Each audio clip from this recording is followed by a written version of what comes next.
videoyu çekmemin sebebi geçen gün bir arkadaşımla yemekte karşılaştığım bir kelime. İşte bu arkadaşla konuşurken bana şunu söyledi. Ya Alparslan dedi, senin dedi bu dedi neden yardımsever olayım ki dedi çalışması var dedi. Bununla ilgili bir konuşmam var dedi. Evet dedim. Orada dedi bir tanım çerçevesinde dedi yardımseverliği aktarıyorsun dedi konu içerisinde. Aslında neden yardımsever olayım ki şunu anlatıyor. Yani her kişinin kendi gücü ve imkanları oranında, gücü imkanı ne kadarsa karşılık beklemeden dünyanın daha iyi gitmesi için çaba sarf etmesi gerekir. Mevzusu o tanımı açıyor. Yani içinde çaba var, başarıyı anlatıyoruz, işte karşılık bekleme derken fedakarlığı anlatıyoruz. Gerçek fedakarlık nedir? İşte insan gücü imkanı derken kendini kandırıyor mu? İnsan nasıl kendini kandırıyor vesaire vesaire. Her şey hepsini kapsıyor. Bayağı yaklaşık 2,5 saat, 2,5 saatlik bir konuşma. Bunun içerisinden abi geçmiş, bunu cımbızlayarak almış. Diyor ki bana şimdi, ya dedi Alparslan sen dedi burada dedi karşılık bekleme ve kısmında dedi fedakarlığı anlatıyorsun. Evet dedim. Ama dedim ben orada dedim patolojik fedakarlığı anlatmıyorum. Hatta patolojik fedakarlığın olmaması gerektiğinden dedim bahsediyorum. Ya abi tamam öyle bahsediyorsun ama dedi, yok şimdi hiç unutmuyorum. Öyle bahsediyorsunuz ama dedi hiç kimse dedi kâr etmeyeceği için bak abi de hiçbir şey feda etmez dedi. Sen dedi onu anlatıyorsun ama de sen de benim arkadaşımsın dedi. Bunu söylemezsem olmaz. Dedim iyi yaptın söyledin. Ama dedim söylediğin kelimeye dedim dikkat et. Birincisi sen dedim kar fedalıktan bahsediyorsun. Ya abi dedi kelime oyunu yapma gözünü seveyim. Konuşmacısın dedi hep bu kelime oyunlarını yapıyorsun falan. Dedim hayır bak dikkat et. Hiç kimse kar etmeyeceği bir şey için. Yani diyorsun ki ilk önce bir beklenti var bak senin söylediğinde. Fedakarlıkta bir beklentiyle hareket etmiyorsun. Tamam mı? Fedakarlıkta bir beklentiyle hareket edilmez. İdealince hareket edersin. O idealin yönünde hareket edersin. Ha idealini gerçekleştirirsin, gerçekleştiremezsin. Bak bu bile seni bağlamaz. Şimdi konu sapmasına girmeyeceğim. Tamam mı? Ha, o bile seni bağlamaz. Başarı da bir yan üründür. Asıl olan çabadır, emektir. Tamam mı? Sen idealin çerçevesinde emeği, çabayı sarf et kardeşim. Asıl olan o. Bununla birlikte işte orada sen elinden gelen çabayı gösterirken fedakarlık zaten açığa çıkacak. O zaman açığa çıkar. Ama bu arkadaşım bana bahsetti işte o değil. O idealince hareket etmiyor. Onda o da idealince hareket ediyor. Aslında şöyle bir ideal var onda. Onda kar beklentili bir ideal var. Yani onda çıkarcı bir ideal var. Yani hiç kimse kar etmeyeceği bir şey için hiçbir şey feda etmez. Ya kardeşim yardımseverlik kavramı da yani ne ara bu kadar dejenere edildi? İnsan şaşırıyor vallahi ya neyse. Biraz da o yüzden videoyu koydum. Neyse. Kendisine aktardım konuyu. Ben size de aktarayım. İnsanın bir kar beklentisiyle bir şey yapması ticarettir. Bunun fedakarlıkla bir alakası yok. Sonuç olarak hiç kimse kar etmeyeceği bir şey için hiçbir şey feda etmez denilen bir dünyada yaşıyorsak fedakarlık bu kadar dejenere edildiyse burada baya baya bir sorun var demektir. Gerçek fedakarlık aslında yani insanın kendini feda etmesiyle açığa çıkan bir durum tam olarak değil. Temelde bir amacınız olması gerekiyor. Yani şöyle düşünün. Siz zihninize bir amaç ekiyorsunuz. Yani saksıya ekilmiş bir kök gibi düşünün bunu. Tamam.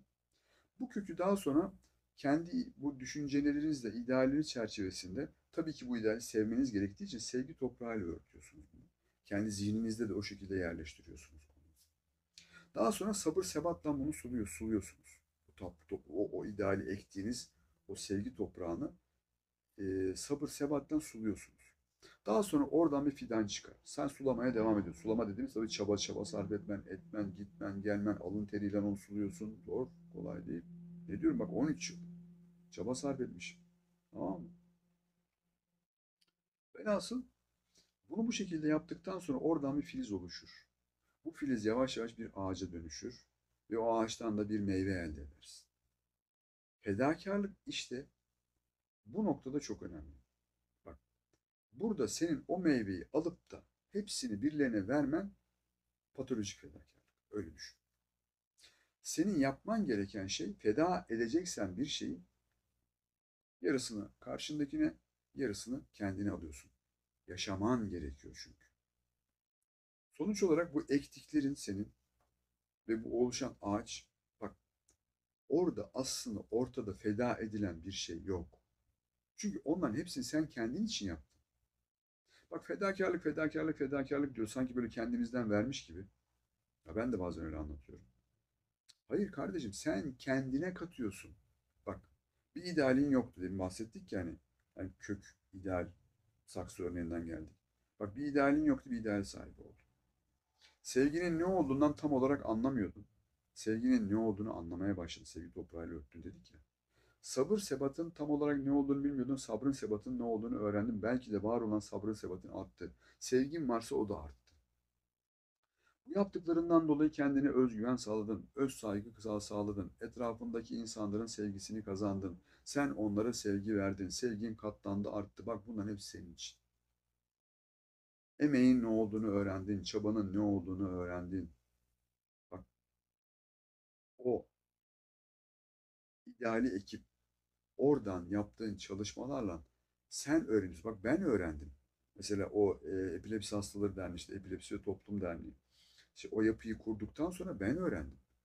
Seminerler verdim, toplantılar düzenledim, insanlara yönelik konuşmalarım orada gelişti. İşte sahneye de çıkarken aşırı heyecanlanıyordum. O aşırı heyecan duygusu ortadan kalktı çünkü hani herhalde bir hani 400'ün üzerinde seminer vermişimdir. Ama orada onlar artıyor, ediyor. Bak hepsi senin için.